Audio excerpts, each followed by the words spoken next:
Ayo Bu, kita berangkat Bu. Wah, semangat sekali kamu Jaka. Iya Bu, saya senang sekali Bu, Ibu setuju. Karena wanita itu wanita yang Jaka suka, Jaka cinta. Bener ya, kalau kamu memang benar-benar suka, kamu benar-benar cinta, Ibu dukung. Yang penting jangan zina, nggak boleh itu. Hamil di luar pernikahan, Ibu nggak suka itu. Iya Bu, nggak kok Bu. Akhirnya disewalah apa namanya ya, kayak ojek bentor kayak gitu, becak bermotor gitu. Disewalah itu ojek, ada 2 ojek lah, yang satu ibunya sama Jaka, yang satu sama peralatan yang dibawa buat melamar lah kayak gitu. Akhirnya berjalan terus jam jam agak siang lah, jam 10-an lah, berjalan menelusuri kebun-kebun. Dan setelah kebun teh itu Jaka ingat persis, loh kayaknya sebenarnya di sini Bu rumahnya Bu. Mana nggak ada rumah kok, cuma ada pohon besar. Bener Bu, ini rumahnya, coba cari yang lain. Akhirnya cari yang lain lah, tempat yang lain, terus muter tetap nggak ketemu. Dan di tengah pencarian ibu dan si Jaka itu ketemulah si kakek-kakek itu, umurnya 70 tahun. Bertanyalah ibunya si Jaka ini, Pak, mohon maaf Bapak, mau tanya ini rumahnya gadis yang namanya Yuni itu sebelah mana ya Pak? Yuni yang mana? Itu Pak, kata anak saya adanya di tengah itu Pak. Oh, semua tahun saya nggak ada rumah di situ, nggak ada, itu semua lahan kosong di tengah-tengah kebun teh. Loh, kata si Jaka, ada Pak, dia berapa kali ketemu sama keluarganya di situ. Nah, bapaknya bilang, tunggu, keluarganya Yuni? Iya Bapak. Gini, jadi Bapak teringat cerita yang masa lampau. Dulu memang ada keluarga. Tunggu, nama bapaknya siapa? Nah, si Jaka menjawab, nama bapaknya Japar Bapak, nama ibunya Ina. Oh iya, Bapak punya cerita ini, Bapak ceritakannya. Dulu zaman waktu 50 tahun yang lalu, Bapak masih muda, Bapak waktu itu masih umur 20 tahun. Ada keluarga di situ, namanya Pak Japar dan Bu Ina. Dia mempunyai seorang gadis namanya Yuni. Dan keluarga itu mempunyai rumah di tengah perkebunan teh. Dan waktu itu orang tuanya si Yuni keluar kota lah, menjenguk neneknya lah. Orang tuanya Yuni, Japar dan Ina, dan si Yuni tinggal sendiri di rumahnya. Dan suatu ketika terjadilah kebakaran di rumahnya Yuni, dan ternyata Yuni di situ sendiri di rumahnya. Dan kebakaran itu kebakaran hebat, dan Yuni meminta tolong, dan nggak ada satupun yang tahu dan mendengar suara Yuni di situ, karena rumah itu sangat jauh dari perkampungan. Dan Yuni berusaha untuk keluar rumah.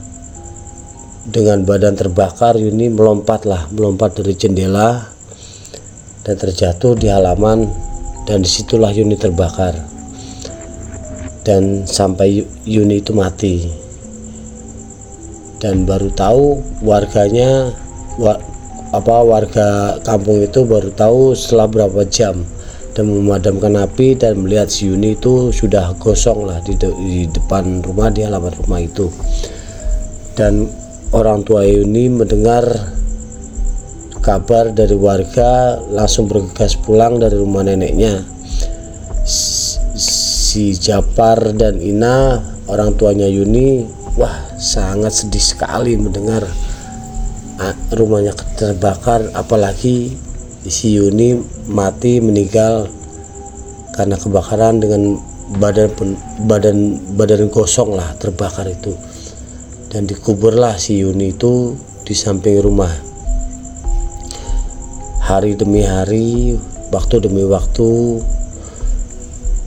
orang tuanya Yuni benar-benar berduka lah, sedih sekali,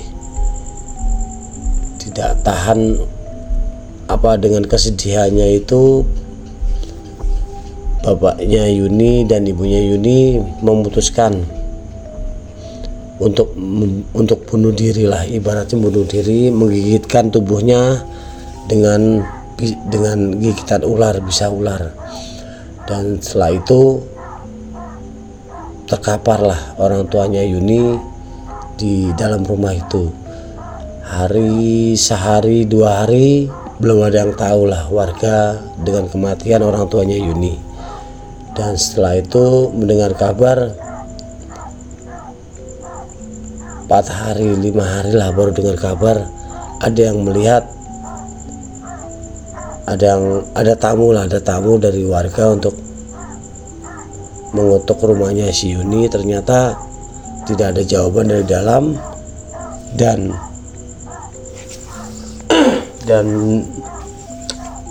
warga masuk ke rumah. Ternyata orang tuanya Yuni sudah terkapar kaku dan melihat banyak gigitan ular di situ. Dan warga berpikir ular menyerang orang tua Yuni hingga tewas.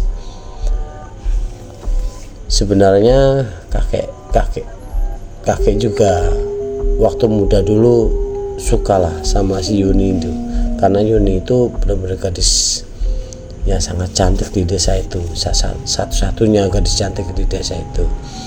Tapi karena melihat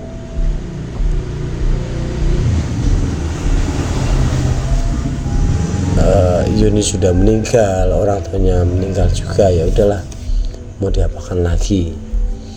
Akhirnya disitulah ceritanya kematian keluarganya si Yuni itu.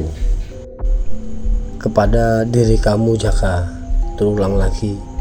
Dan sebelum kamu juga banyak kejadian seperti itu Jaka, kepada warga-warga yang ada, yang berapa orang lah mati di situ. Ada 2 orang 3 orang mati di situ karena ini sama hantu-hantu situ, diusilin lah. Dan alhamdulillah kamu Jaka tidak sampai seperti itu dan tidak mati. Dan hati-hati Jaka, hantu itu tidak akan begitu saja pergi meninggalkan kamu harus hati-hati. Akhirnya si Jaka wasok lah, tidak mungkin pak, tidak mungkin itu mati, ini nyata pak, saya melihat sendiri, saya merasakan sendiri. Iya Jaka, iya bapak tahu, tapi itulah kenyataannya. Dan ibunya menyadarkan Jaka, udah nak, yuk pulang, yuk ayo kita pulang. Dan ibunya menyadarkan Jaka pulang. Akhirnya, dan ibunya bilang, Pak, terima kasih Pak atas penjelasannya. Ya Bu. Dan bilang ke anaknya, ibu hati-hati, kalau bisa cari orang pintar untuk berobat, untuk menghilangkan semuanya itu dari ingatan-ingatan anak ibu. Ya Pak, terima kasih. Akhirnya sampai rumah si Jaka, wah kayak orang gila, sehari 2 hari, seminggu 2 minggu si Jaka itu sering mengigau dan berteriak dan tertawa, kayak seperti dia mengobrol sama makhluk halus, kayak ibunya juga tidak melihat, ngobrol sama siapa sambil nangis dan tertawa kayak gitu. Pokoknya persis kayak orang gila lah si Jaka ini. Dan ibunya khawatir, dan dengan terpaksa ibunya mencari orang pintar di daerah sekitaran desa itu, dan datanglah orang pintar ini dan dibacakan mantra tetap enggak enggak total sembuhnya, tetap si Jaka masih seperti itu, tapi berkurang. Dan ibunya juga memanggil Pak Kiai di daerah situ, dan orang pintar ini dan Pak Kiai ini ibaratnya membagi tugas untuk menyembuhkan si Jaka lah. Pak Kiai ini bilang sama ibunya, "Bu, ini harus diruqyah, Bu, biar makhluk-makhluk halus ini tidak mengganggu lagi si Jaka. Saya pasrahkan sama Pak Kiai, Pak, biar anak saya sembuh lagi." Akhirnya diruqyah lah si Jaka ini, ruqyah semua. Akhirnya selama sehari, 2 hari, 3 hari reda lah si Jaka itu, tidak seperti kayak orang gila lagi, tidak teriak-teriak, tidak ketawa, tidak merenung, tidak sedih seperti itu. Dan dikasih minumlah sama Pak Kiai itu, ini minumkan tiap hari, tiap subuh dan maghrib diminumkan. Dan alhamdulillah si Jaka itu berangsur membaik, dan ibunya berterima kasih sekali sama Pak Kiai dan terima kasih pada Allah Subhanahu wa Ta'ala. "Ya Allah, terima kasih, Engkau telah menolong anakku dari kesesatan ini. Ya Allah, lindungilah keluargaku dan anakku untuk biar tidak terjadi seperti ini lagi." Akhirnya Jaka sadar dan pulih kembali dan menjalankan aktivitas seperti biasanya. Dan para warga, terutama para wanita-wanita desa itulah senang lagi lah, Kang Jaka udah sehat lagi, wah mudah-mudahan jodoh aku ya. Nggak bisa, jodoh aku lah, jodoh aku. Nggak bisa lah, jodoh aku lah, ini paling dekat sama ibunya, makanya kamu deketin ibunya gitu. Nggak bisa gitu, kan jodoh di tangan Tuhan. Ya makanya yang penting kita